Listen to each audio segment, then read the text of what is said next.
Խորվաթիայի նախագահը պաշտոնական այցով գտնվում է Վրաստանում։ Նախագահական պալատում նրան հյուրընկալել է Վրաստանի նախագահ Միխեիլ Ղավելաշվիլին։ Տեղի ունեցել դեմարդեմ հանդիպում։ Բացի այդ, նախագահները համատեղ հայտարարություն են տարածել։ Զորան Միլինովիչի խոսքով շատ երկրներ ընդհանրապես դիրքորոշում կամ վերաբերմունք չունեն Վրաստանի նկատմամբ։ Վրաստանը մի երկիր է, որը դիվանագիտական հարաբերություններ չունի Մոսկվայի հետ, սակայն մեղադրվում է Ռուսաստանի գործակալ լինելու մեջ։ Ես դա չեմ հասկանում, այդ իսկ պատճառով որոշեցի անձամբ գալ, տեսնել թե ինչ է կատարվում, ասել է Խորվաթիայի Հանրապետության նախագահը։ Նրա խոսքով Վրաստան կատարած իր այցը համերաշխության ժեստ է։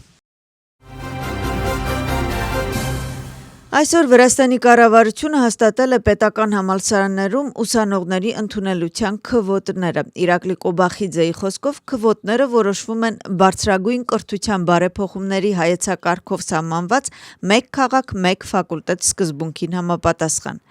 Այս բարեփոխումը անհրաժեշտ է, որպեսզի Վրաստանում գտնվող վրացի երիտասարդությունը ստանա ժամանակակից չափանիշների բարձրագույն կրթություն, ինչը մենք անպայման կապահովենք։ Սա է մեր գործունեությունը առաջիկա տարիներին, նշել է կառավարության ղեկավարը Իրակլի Կոբախիձեն։ Պետական համալսարաններում քվոտները կբաշխվեն բարձրագույն կրթության բարեփոխումների հայեցակարգերով սահմանված մեկ քաղաք, մեկ ֆակուլտետ սկզբունքին համապատասխան։ Մասնավորապես Թբիլիսիի պետական համալսարանում ընդունելությունը կհայտարարվի այնպիսի ուղղություններով, ինչպիսիք են ճշգրիտ եւ բնական գիտությունները, հումանիտար գիտությունները, բացառությամբ մանկավարժության, իրավագիտության, տնտեսագիտության եւ բիզնեսի կառավարման, ինչպես նաեւ սոցիալական եւ քաղաքագիտական գիտությունները։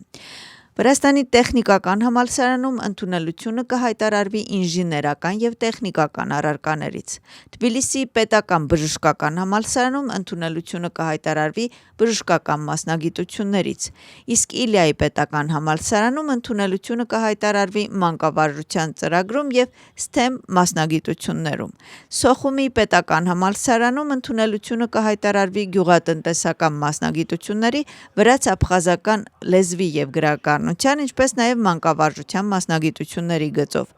Արվեստի համալսարաններ եւ սպորտի համալսարանը կընդունեն ուսանողներ համապատասխան մասնագիտություններով։ Կառավարությունը խորհրդարան ներկայացրել օրինագիծ, որը արգելում է 6 տարուց ավելի հին մեքենաների ներմուծումը։ Կառավարության նիստում Վրաստանի վարչապետ Իրակլի Կոբախիձեն նշել է, որ կարևոր է սա էկոլոգիայի, մարդու առողջության, մարդկանց հարմարավետ տեղաշարժի ապահովման համար։ Վարչապետի խոսքով 2012 թվականին գրանցվել է 864,000 մեքենա, այսօրվա դրությամբ այս թիվը գերազանցել է 2 միլիոնը։ Կառավարության նիստում Վրաստանի վարչապետը անդրադարձել է նաև Eagle Hills-ի նախագծին, ասելով, որ ծրագրի շրջանակներում վաճառվել է 257 բնակարան, որից 147-ը գնել են վրացիները, իսկ 110-ը օտարերկրացիները, որից արաբական երկրների քաղաքացիներ ընդամենը 8 բնակարան են գնել։ Նրա խոսքով ընդդիմության հայտարարությունները չեն համապատասխանում իրականությանը։ Վրաստանի խորհրդարանի նախագահը Ֆրանսիայի նախագահին հիշեցնում է Վրաստանի եւ Ֆրանսիայի աշխարհագրական դիրքի եւ պատմության մասին եւ խոսում է աշխարհաքաղաքական որոշումների մասին, որոնք պահպանել են մեր երկրում խաղաղությունն ու կայունությունը։ Շալվա Պապուաշվիլին սոցիալական ցանցերում գրառում է կատարել, ասելով, որ Ֆրանսիայի արևելյան սահմանից մինչև Ռուսաստանի արևմտյան սահմանը ընդամենը 3500 կիլոմետր է, իսկ օկուպացիոն գծից մինչև Վրաստանի գլխավոր տրանսպորտային զարկերակը 500 մետր է։ Ինչպես նշում է Շալվա Պապուաշվիլին, Վրաստանի կառավարությունը հոգ է տարել սեփական ժողովրդի կյանքի մասին, քանի որ հայրենասիրությունը բարձր կարգախոսներով չի պայմանավորված, այլ պետական պատասխանատվությամբ է պայմանավորված։ Հելսինկյան հանձնաժողովում լսումներ են անցկացվել, վերաբերել են Վրաստանում ընթացող գործընթացներին, մասնակցել է 3 փորձագետ։ Լորա Թորոնթոն, Մաքքեյնի ինստիտուտի գլոբալ ժողովրդավարության ծրագրի տնօրենը, Օլեսիա Վարդանյանը, Ջորջ Մեյսոնի համալսարանի հետազոտող եւ Քլեր Քայզերը միջազգային խորհրդատվական ընկերության կառավարիչը։ Լորա Թորոնտոն նշել է, որ Վրաստանում ժողովրդավարական անկումը սկսվել է դեռևս 2015 թվականից։ Նրա խոսքով Բիձինա Իվանիշվիլին երբեք հավատարիմ չի եղել ժողովրդավարական արժեքներին եւ միշտ կապված է եղել Ռուսաստանի հետ։ Փորձագետի խոսքով Վրաստանում այժմ կա 121 քաղբանտարկյալ, այդ թվում ընդդիմախոսներ եւ լրագրողներ։ ԵՀԿ-ի տվյալներով Մոսկվայի մեխանիզմի փորձագիտական առաքելությունը այսօրվանից սկսում է իր աշխատանքը Վրաստանում։ ԵՀԿ-ի կայքում հրապարակված հայտարարության մեջ նաև նշված է էլեկտրոնային փոստայի հասցե, որտեղ կարելի է ներկայացնել ցանկացած համապատասխան տեղեկատվություն։ Պետք է նշել, որ ԵՀԿ-ի 24 անդամ պետություններ հունվարի 29-ին ակտիվացրել են Մոսկվայի մեխանիզմը Վրաստանի նկատմամբ եւ խնդրել են ստեղծել փորձագիտական առաքելություն։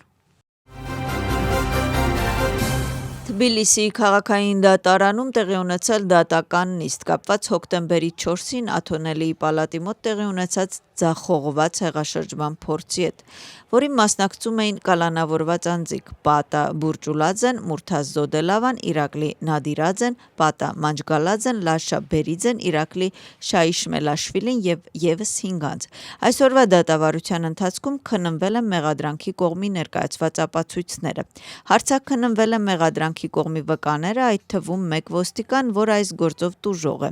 Նա մեղադրյալների շարքում նույնականացրել Գուրի Ժվանյային, որը բռնել է իր նկատմամբ եւ ըստ նրա ծեծում էին ընկած տղամարդուն եւս 15 այլ անձանց հետ։ Պաշտպանության կողմի պնդմամբ վիրավոր ոստիկանի տված ցուցումները հակասական են։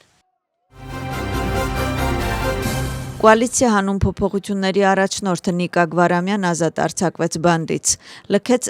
Ռուսթավի թիվ 12-րդ քրեակատարողական հիմնարկը։ Բանտում նրան դիմավորեցին իր համախոհներն ու ընտանիքի անդամները։ Լրատվամիջոցներին տված իր մեկնաբանություններում նա խոսել է ընդդիմության միասնականության անհրաժեշտության մասին։ Նիկա Գվարամյան 2025 թվականի հուլիսի 1-ին դատապարտվել է 8 ամիս ազատազրկման խորհրդարանի ժամանակավոր քննչական հանձնաժողովին չներկայանալու համար։ Նրան մեղադրանք է առաջադրվել քրեական օրենսգրքի 349-րդ հոդվածով, որը վերաբերում է Վրաստանի խորհրդարանի ժամանակավոր քննչական հանձնաժողովի պահանջը չկատարելուն։ Որպես խափանման միջոց Գվարամյային նշանակվել է 30,000 լարի գրավ, որը նա չի վճարել օրենքով սահմանված ժամկետում։ Ժամկետը լրանալուց հետո գրավը փոխարինվել է կալանքով։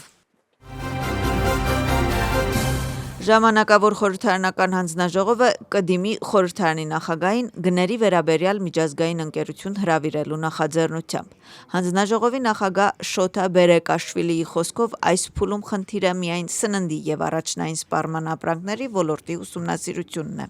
Նրա խոսքով միջազգային ընկերություն հրավիրելու համար մրցույթ կհայտարարվի։ Ժամանակավոր խորհրդարանական հանձնաժողովը 3 անցկացրել է իր առաջին նիստը, լսել մսեղենի, կատնեղենի եւ ձվի արտադրող ընկերությունների ներկայացություններին։ Այս շաբաթ հանձնաժողովը կխոսի մրգի, բանջարեղենի եւ հյութերի արտադրողների հետ։ Մեծամասնությունը հույս ունի, որ խնդիրները բացահայտելուց հետո ոլորտը կվերականգնվի։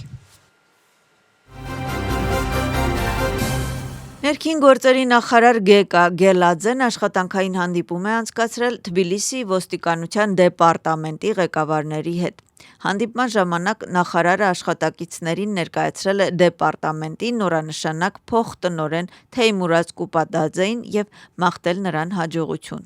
Թեյմուրազ Կուպատաձեն զբաղեցնում էր ներքին գործերի նախարարության անվտանգության ոստիկանության դեպարտամենտի նախագահի պաշտոնը։ Այս պաշտոնում նրան փոխարինել է Գյորգի Ալադաշվիլին։